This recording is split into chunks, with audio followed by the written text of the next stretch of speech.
Assalamualaikum warahmatullahi wabarakatuh. Seperti dilihat, ulun sedang ada di Barabai, ibu kota Hulu Sungai Tengah. Setelah lebih dari 3 minggu sejak banjir terbesar dalam sejarah Kalimantan Selatan, laksana kita sudah mulai beraktivitas. Meskipun dalam suasana yang masih tentu diliputi kesedihan dan keprihatinan. Dan ulun sekarang datang lagi, kebetulan juga ada silaturahmi dengan guru bait dan beberapa rekan di Barabai. Banyak yang menanyakan tentang bagaimana perkembangan pemilihan gubernur. Seperti sudah berkali-kali saya sampaikan, sudah ada proses di Mahkamah Konstitusi dan sekarang sidang-sidang telah dilaksanakan. Terakhir ada jawaban dari KPU Kalsel, Bawaslu Kalsel, dan juga dari pasangan calon nomor 1. KPU Kalsel menjawab meskipun tidak secara utuh. Mereka menghindar menjawab tentang kecurangan-kecurangan makul, kecurangan-kecurangan terkait penyalahgunaan kewenangan yang dilakukan Gubernur Petahana Syahbiri Nur. Hanya fokus di masalah suara yang juga kita tahu dan kami akan buktikan bahwa juga banyak sekali suara-suara yang diatur. Pada saatnya kita akan buktikan.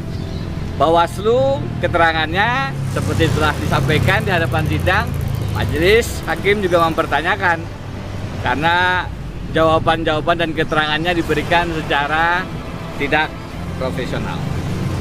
Sayangnya ketidakprofesionalan Bawaslu itu tidak dicatat oleh KPU. KPU hanya mengatakan sudah dilaksanakan sesuai dengan aturan-aturan. Padahal kita semua tahu sidang DKPP yang dipimpin oleh Profesor Muhammad itu sudah jelas menunjukkan bahwa Bawaslu pada saat memeriksa laporan-laporan yang kami sampaikan, kajiannya tidak dibaca, analisis dan kesimpulannya tidak sinkron. Analisisnya mengatakan ada pelanggaran, kesimpulannya pun mengatakan ada pelanggaran, tetapi rekomendasinya dikatakan tidak dibatalkan. Ini kajiannya tidak nyambung nih. Kalau kajiannya seperti ini, ya, itu yang dimaksud tadi pengadu.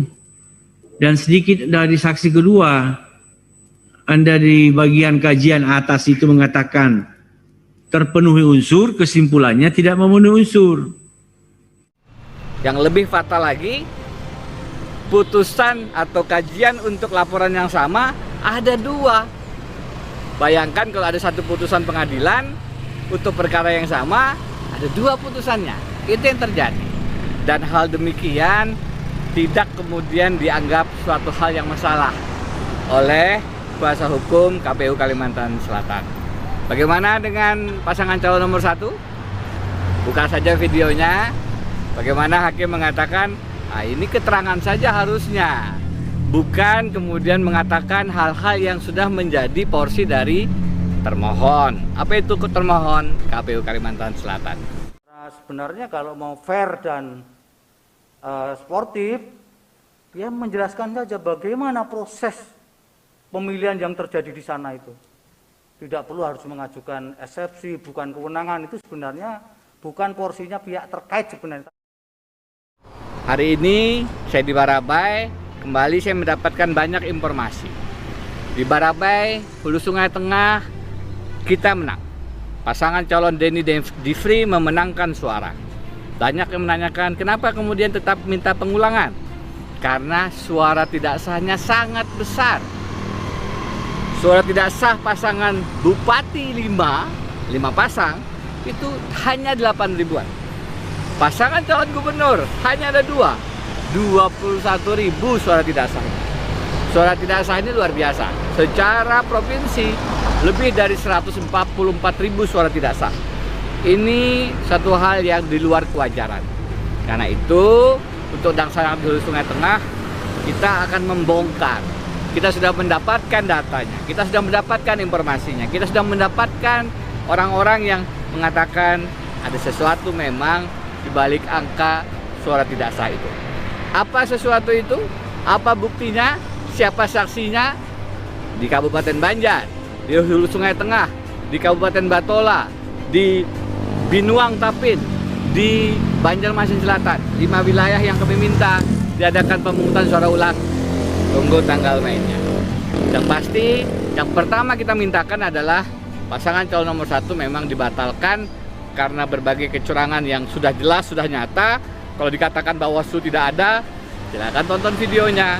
Bagaimana kinerja Bawaslu yang memang kajiannya ternyata antara analisis dan kesimpulan tidak sejalan.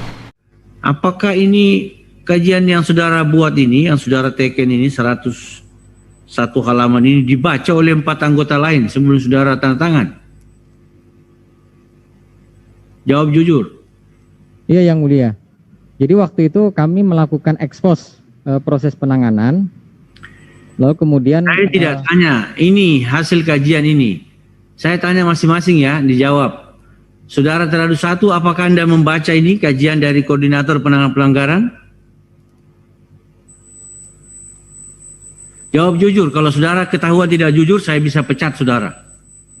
Apa saudara baca ini kajian dari Koordinator Penanganan Pelanggaran yang dibuat tanggal 3 November? Pada saat tanggal 3 Yang Mulia saya belum baca. Tapi saat ini sudah baca. Baru aja Anda baca. Jujur saja. Ini sidang peradilan etik ini, bukan peradilan hukum. Jadi saya minta kejujuran saudara. Teradu 1, jawab pertanyaan saya. Apakah Anda baca sebelumnya ini kajian dari Koordinator Penanganan Pelanggaran? Sebelum sidang ini beberapa ada tanggal berapa kemarin saya sudah baca. Jawaban kan saudara tidak jelas itu. Tegas saja.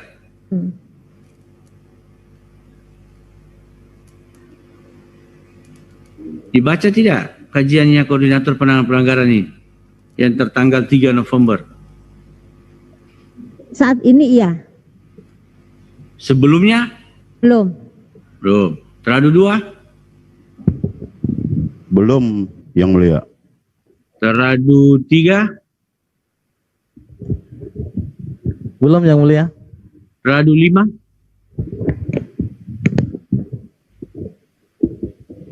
Belum, Yang Mulia. Nah, saudara, kemudian apa dasar saudara pleno kalau saudara tidak baca ini kajian? Itu bentuk profesionalitas yang patut dipertanyakan, dan pertanyaannya, ada apa di balik ketidakprofesionalan itu? Kita tetap harus fokus pada persoalan-persoalan penanganan bencana alam, banjir kita. Barabai adalah satu contoh, Hulu Sungai Tengah, bagaimana kerusakan alam akibat investasi yang serampangan bisa menghadirkan bencana. Mari sama-sama kita jaga investasi yang ramah lingkungan. Artinya investasi yang tidak dilakukan dengan cara-cara koruptif. Cara koruptif diawali dengan pemilihan kepala daerah yang penuh syarat dengan politik uang. Begitu calon kepala daerah menghalalkan politik uang dengan segala caranya, maka pada gilirannya modal politiknya akan membengkak.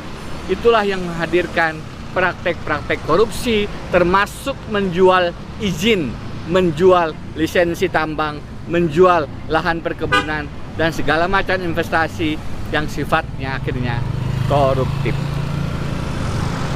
Demi Bandunga yang lebih baik, demi alam yang lebih sejahtera, demi kita semua yang terhindar dari kemungkaran, dari kezaliman, selamatkan Bandunga kita. Ulun Haji Deni.